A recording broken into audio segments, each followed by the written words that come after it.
I am Lori Blackwood, 24 years old, and I discover my parents had turned me into a profitable lie while scrolling through Twitter in my East London flatshare. To outsiders, the Blackwoods were devoted parents sacrificing everything for their disabled daughter. My father, Graham, worked in insurance in the city. My mother, Helen, had given up her career to care for me, a story she told with practiced tears at every opportunity. But behind the inspirational Facebook posts and charity fundraisers, they'd built a cottage industry on my cerebral palsy, monetizing my mobility issues while keeping me dependent on their narrative. I just didn't know how lucrative their performance had become until I saw our faces on a viral GoFundMe that had raised £47,000 for my life-changing surgery, a surgery I'd never heard of, for a procedure I didn't need, funding a life they'd hidden from me. The fundraiser page was professional, heartbreaking, designed to extract maximum sympathy and credit card details. Photos of me struggling with physiotherapy at 16, carefully cropped to hide my improvements. Videos of my daily struggles that were actually from my worst days years ago, before I'd learned to manage independently. But it was the financial goal that made me stop breathing. £50,000 for revolutionary spinal surgery in America that would give Lori the chance to walk normally. The procedure they described didn't exist. I'd researched every possible treatment for my condition, consulted with specialists at UCL Hospital, accepted the reality of my mobility limitations while building a life around them.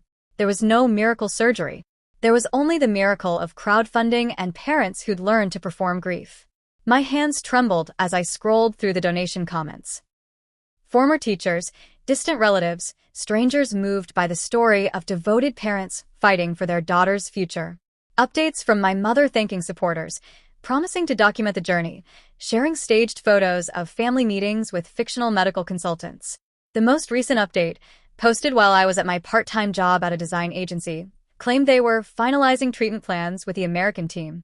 I knew they were actually in Majorca. Helen's Instagram, which she thought I didn't follow, showed sangria selfies and beach sunsets, location tags carelessly enabled. The betrayal crystallized as I cross-referenced dates. Every medical consultation trip matched their vacation photos. The £3,000 raised for accessibility modifications to the family home? They'd renovated their kitchen with marble countertops. The £5,000 for specialized physical therapy equipment. Graham's new golf clubs and Helen's designer handbag collection. They'd been farming my disability for years, keeping me dependent on their help while funding their lifestyle with strangers' sympathy. The separate bank account they'd mentioned for my medical fund? I'd never seen a penny, never been consulted, never even knew it existed until Twitter's algorithm decided I should see my own exploitation trending. I called my younger brother Tom first, the only family member who'd ever treated me as more than a walking charity case. He answered from his university accommodation in Manchester, his face pixelating on video call. "You need to see the GoFundMe page," I said without preamble. Mum and Dad's latest campaign. Apparently, I'm getting surgery in America. His silence stretched before he spoke. "Lori, there've been others. Smaller ones. Local fundraisers at their church, Dad's office charity drives. I thought you knew." The floor tilted beneath me. "How many others?" "I don't know exactly. They've been doing it since you were diagnosed. Always for your care, your treatment, your future. But they holiday 5 times a year while I work minimum wage and live in a moldy flat share because they said they couldn't afford to help with rent." Tom sent screenshots that night. Years of fundraising I'd never known about. Charity auctions where my childhood photos were displayed like museum pieces. Sponsored walks in Lori's honor that I'd never been invited to join. Local newspaper articles painting my parents as heroes sacrificing everything while I struggled to afford the actual physiotherapy that helped me manage my condition. They'd raised at least £200,000 over 8 years, all in my name, all for care I'd never received. Meanwhile, I'd taken out student loans they'd said they couldn't help with, worked through university while managing chronic pain, budgeted every penny for the treatments that actually improved my quality of life. The rage came in waves, not just at the theft. Those stealing donations meant for your disabled daughter deserved its own circle of hell, but at the performance. How they'd kept me small, dependent, tragic.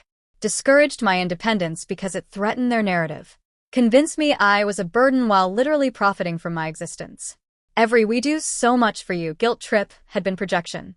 They did so much to me, not for me, and they'd been paid well for the performance. I decided to document everything before confronting them. Downloaded every fundraiser page, screenshot every update, saved every photo they'd used without permission. But I needed more. I needed them admitting it, explaining it, revealing the depth of their deception in their own words.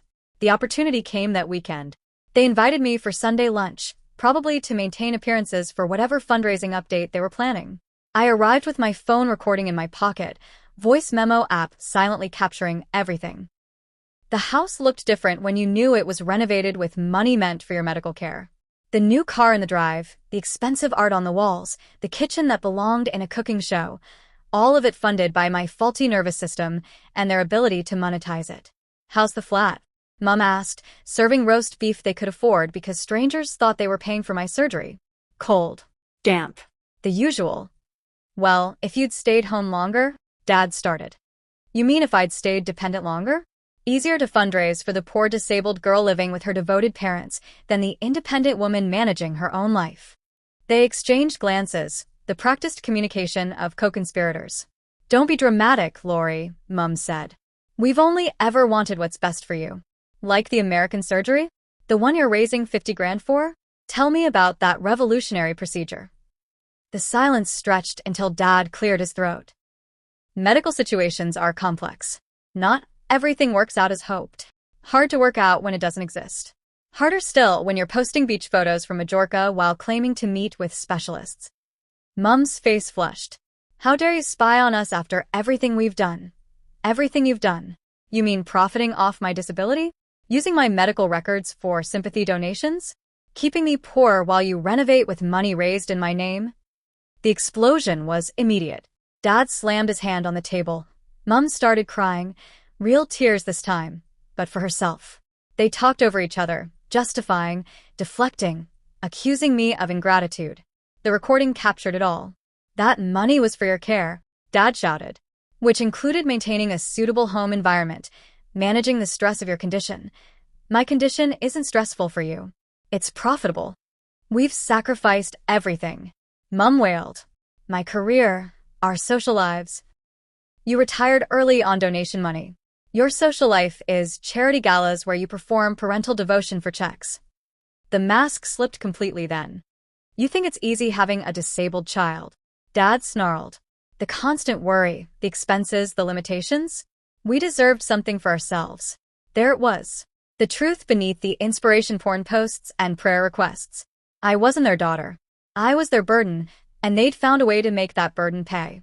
I left without finishing lunch, their shouting following me to the door. On the tube home, I uploaded everything. The recordings, the screenshots, the evidence of years of fraud disguised as faith and family.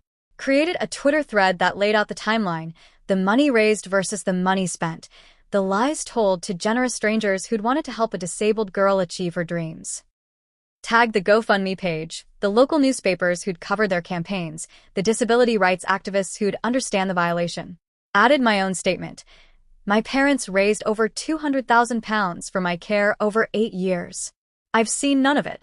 What I've seen, their vacations, renovations, and luxury purchases funded by strangers' kindness while I worked minimum wage to afford actual treatment. Every pound donated to help me walk went to help them walk away with fraud. The internet responded like wildfire.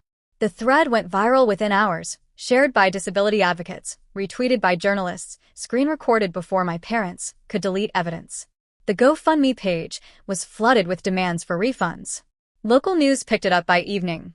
London parents accused of disability fraud by own daughter. My phone exploded with messages, reporters wanting interviews, lawyers offering pro bono representation, strangers apologizing for being deceived.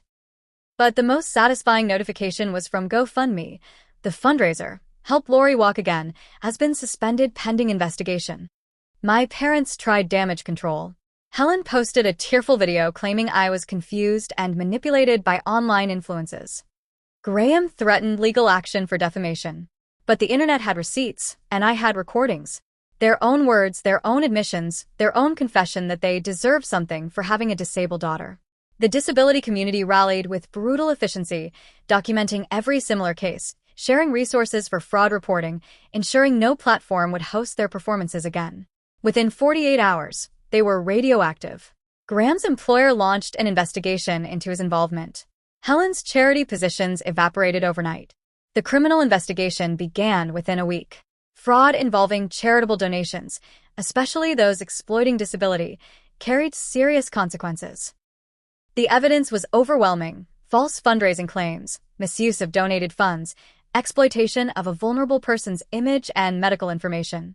My brother Tom testified about what he'd witnessed, providing bank statements showing large transfers from the medical fund to their personal accounts.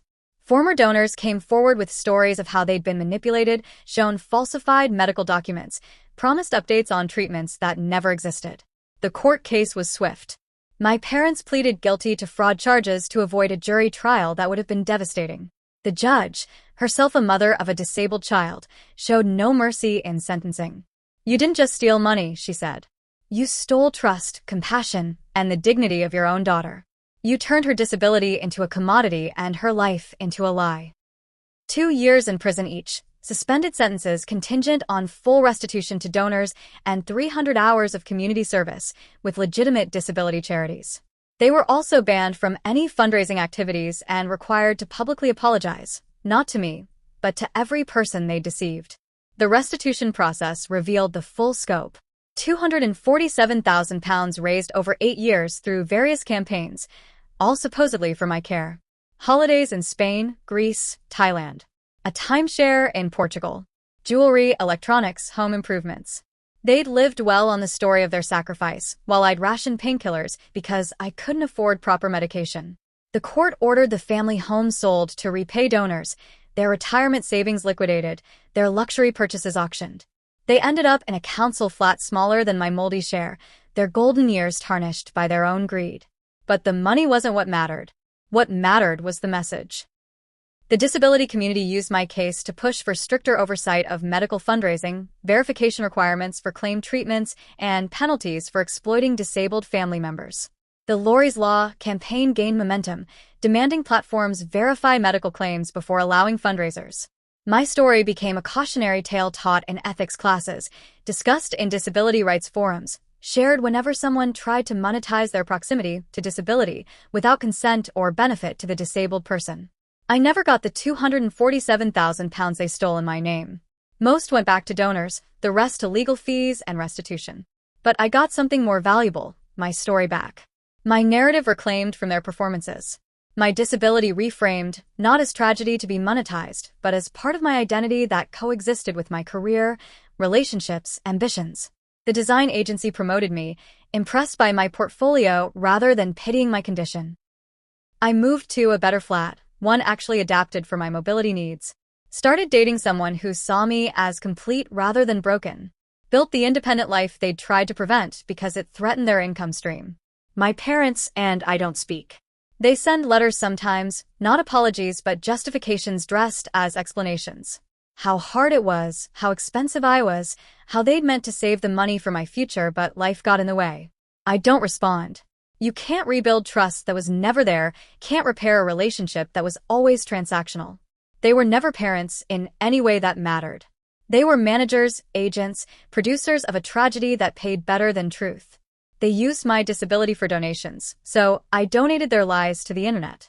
They raised money on my limitations, so I limited their ability to ever do it again. They profited from keeping me small, so I grew too big for their narrative to contain.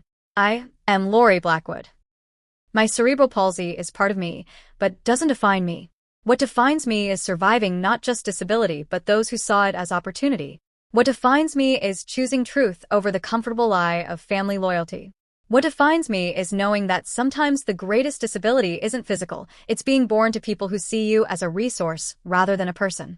But mostly, what defines me is this: I walk through life on my own terms now, with my own gait, at my own pace.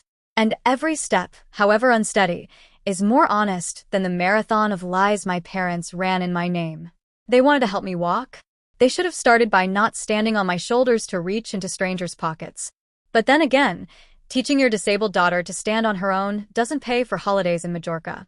Good thing the internet doesn't charge for hosting the truth.